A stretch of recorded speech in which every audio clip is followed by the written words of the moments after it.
Hi, everyone. Okay. Hi. Go anywhere in Philly with Sylvester Stallone, Yo, how you doing? and you might as well be with Rocky himself. Is that Arnold Schwarzenegger? No, it's Sly. How you doing? Like the statue at the foot of the Philadelphia Museum of Art. Look at these guys. They're unbelievable. Keep going. At 69, Stallone is a fixture here. What do you think when you look at it? I tell you, I don't go, hey, I look pretty good. I swear to you, I go, I wish I was that noble. It's as if Rocky was flesh and blood. People come here to pose and run those famous steps. So how often would you run up these? All the time. Come zipping past these buildings, that right, all the way up and down. And standing there with him at the top, They even took my feet. I gotta admit, was a little surreal. What do you think when you stand up here now? It's become such an iconic thing. It is my favorite place ever. Is it really? I swear to God. And I feel like you could do anything from up here. You could see your whole life out there.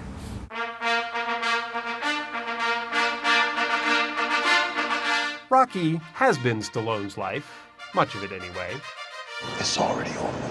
Ain't nothing over till it's over. What's that from, the 80s? It's probably in the 70s. Taco! The last round of your life! Come on, guys. That was the last Rocky, nearly a decade ago. The sixth in a franchise that some critics thought should have heard the bell long ago. You're 60 years old, you want to play a fighter. That's a tough sell. The toughest sell of his life, as it turned out. But the Italian stallion did get one last fight.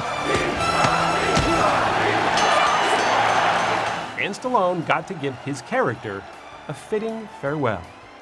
I thought, I'm done. And Rocky, in a sense, waves goodbye to the audience. And I was waving goodbye myself. It was sort of a mutual farewell. But then, this happened. Director Ryan Coogler, a Rocky fan since childhood, reached out to Stallone with the idea for Creed, a boxing film that turned the spotlight onto the son of Rocky's longtime rival, Apollo Creed. Your father was special. To tell you the truth, I don't know if he's special. Only you're gonna know that when the time is right. Played by Michael B. Jordan, Creed's son has heart, but he needs a trainer and a mentor. He got one in Stallone, both on screen and off. Oh, God, did he take a beating? Oh, my God. Did he? Oh, my God. I wanted him to get hit a little bit. I said, it's a rite of passage, Mike. You have to get clocked. Because you did. I did. Mr. T, Dolph Lundgren, Carl Weathers, these are all behemoths, and every one of them teed off at least once. Oh, absolutely.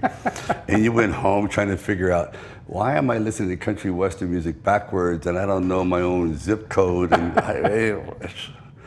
oh, my God. As a boy, Stallone didn't really look the part of a guy who could take a punch. I had a lot of nerve, but I didn't have a lot of physicality.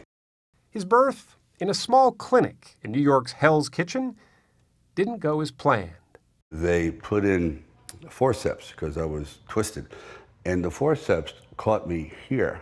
Instead of under here, you caught me here, so I have this crooked mouth.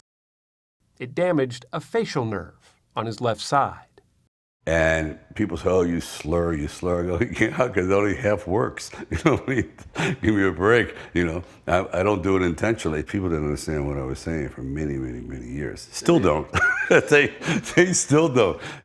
Some mistook that for stupidity, including his own father. Oh, man.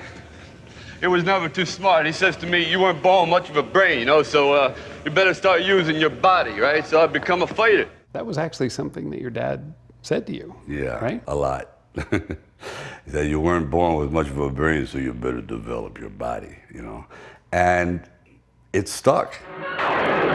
When he was 12, he saw the movie Hercules, starring Steve Reeves, and that changed everything. I flipped out. Out of that theater, I literally ran to a junkyard where there was pieces of metal, which resembled a barbell. His family moved to Philly, where Stallone spent his teenage years bulking up before heading back to New York to give acting a go. They were pretty lean years, to say the least. I had to sell my dog. I couldn't afford dog food. You really sold your dog? Well, absolutely. $50 at a 7-Eleven. Eventually, his bulk started paying the bills. He was cast as the guy who mugged Woody Allen on the subway. Well, yeah, sorry, man, I didn't see it. He was also the mugger who got mugged by Jack Lemmon. Are you crazy, man? What it was? But nothing really big clicked. That's when I realized I'm never going to make it in acting per se. I have to find some other niche, something. That turned out to be writing. All I did was write and write and write and write, maybe 30 screenplays, of which 29 are probably horrible, but it's the process of completing that matters.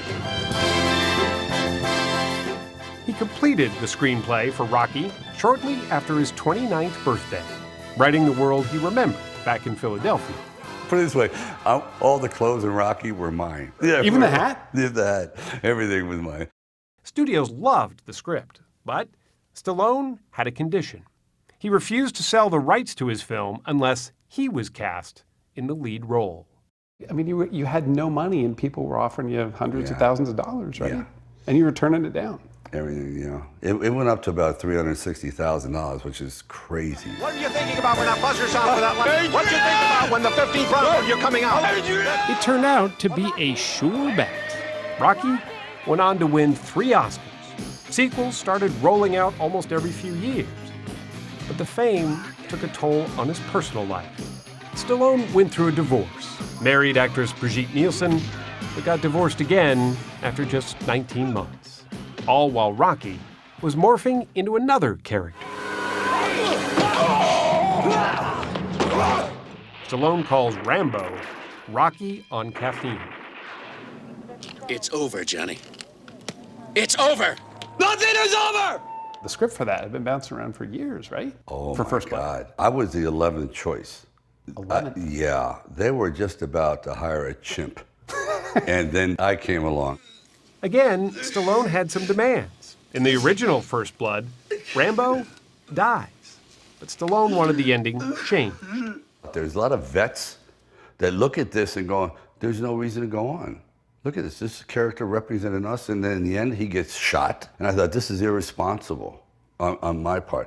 It made millions at the box office. Within a few years, the man some thought was challenged as a child had written his way into 2 movie franchises. As his characters matured, so did he. He married again, this time happily, and kept writing, even directing. Did you feel like for a while, though, that after the Rockies and the Rambos, that you were owned a little bit by those characters? Totally. Still do. You still do. Oh, yeah. I think, but now I look at it as a privilege. But for a while, though, you did want to sort of distance yourself, I tried. right? It never really worked, though. Everything I got is moved on, and I'm here. Certainly not with Rocky. And he's at peace with that now. You should be able to grab one of these birds. Are you serious? I am serious. Chickens are slowing down. Sylvester Stallone knows he's as much Rocky You're welcome. as Rocky is Sylvester Stallone. Really emotional. You know, you go, damn, this has really been magical. It's been quite a ride, hasn't It's it? been an unbelievable ride. A lot has happened on the steps. Keep punching, Philly. I owe you.